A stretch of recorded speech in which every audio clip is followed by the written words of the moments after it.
নমস্কার প্রিয় দর্শক বৃন্দ, আশা করি সবাই খুব ভালো আছেন। আজকে আমরা গল্প বলার আসরে শুনব গল্প রসিক গোপালের পুরস্কারের ভাগ দেওয়ার কেরামতির একটি মজার কাহিনী।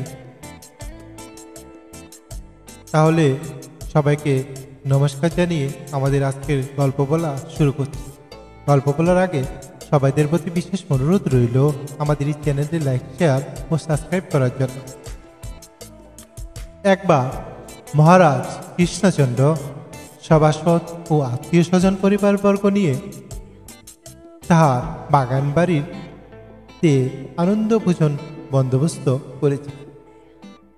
মহারাজের ইচ্ছায় সেখানে আজ সারাদিন আমোদ প্রমোদ হবে। রাজা সকলকে নিয়ে খুব সকালেই যাত্রা করলেন। গোপালকেও সঙ্গে আসতে বলেছিলেন, কিন্তু গোপালের বউয়ের মুখের জন্য বাজার করে না দিয়ে যেতে পারে না। সেদিন বাজার না করে দিয়ে যায়, সেই বাড়িতে খুব অশান্তি হয় গোপালের। এ কথা সরাসরি না বলে মজা করার জন্য মহারাজকে বললেন, আমার একটু আছে আর কোনো ব্যাপার নয়, আমি পরে আসছি মহারাজ। আপনি আপনার দলবল নিয়ে সবাই আগে চলে যান, আমি পৌঁছাবো সামান্য বিলম্বে। আমার জন্য আপনাদের কোনো চিন্তা ভাবনা করতে হবে না। গোপাল সঙ্গে এলেন না, এতে মহারাজের মনে খুব রাগ হলো। সেই গোপালকে জব্দ করার জন্য বাগান বাড়িতে পৌঁছে দারোয়ানকে হুকুম দিলেন মহারাজ। মহারাজ বললেন, গোপাল এলে তাকে একটু ভুকিয়ে নিয়ে তারপর তাকে ভেতরে ঢুকাবে। এ কথা যেন মনে থাকে। বারবার বললেন সেই দারোয়ানকে, যেন তারা ভুলে না হয় বা ভুলে না যায়। প্রথমে বলবে, যারা পরে আসবে তাদের ভেতরে আজ ঢোকার হুকুম নেই গো।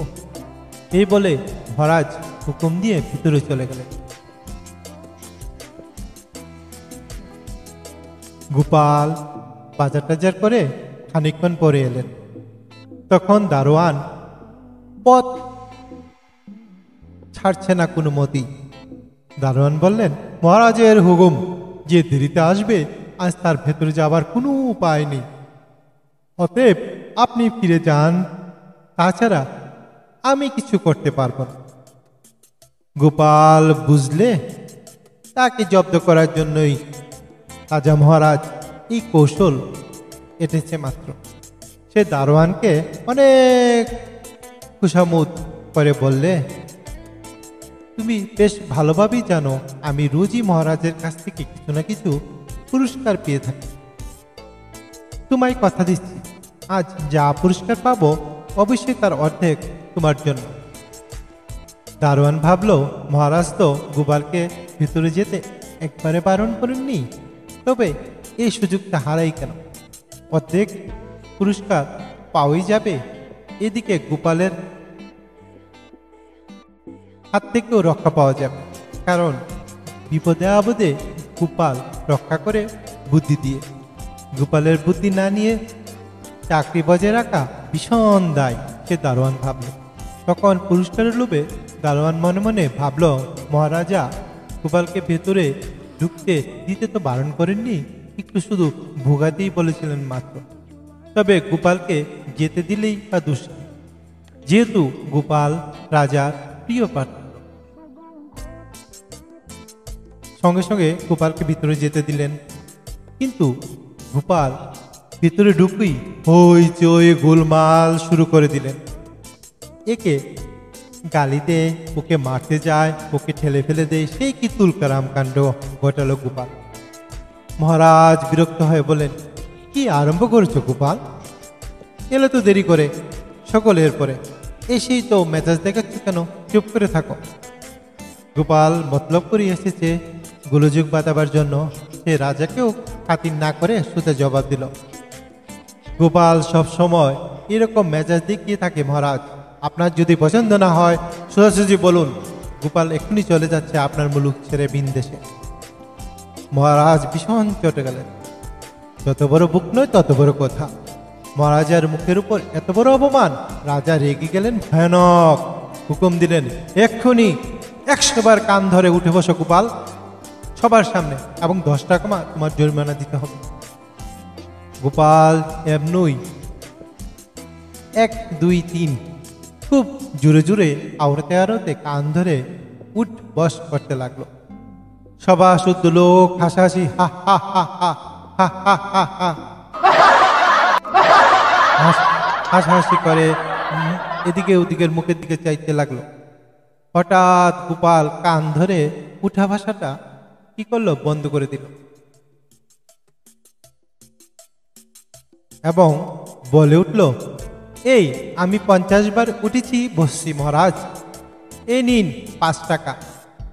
আমার আজকের পুরস্কারের একজন অংশীদার আছে, বাকি 50 বার ও 5 টাকা জরিমানা তার পাওনা মহারাজ।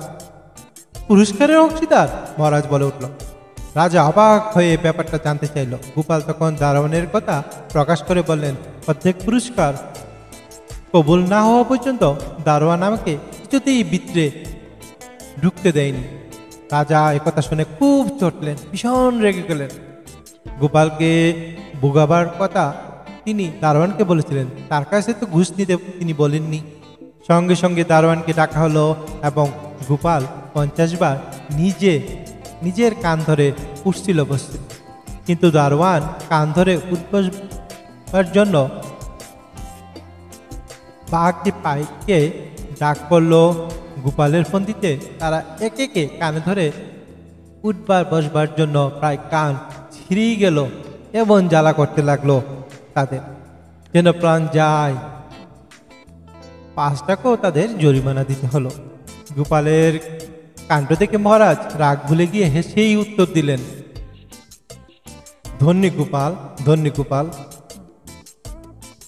তার বউ এমন তোড়জাল যে তার কথা শুনতেই হবে।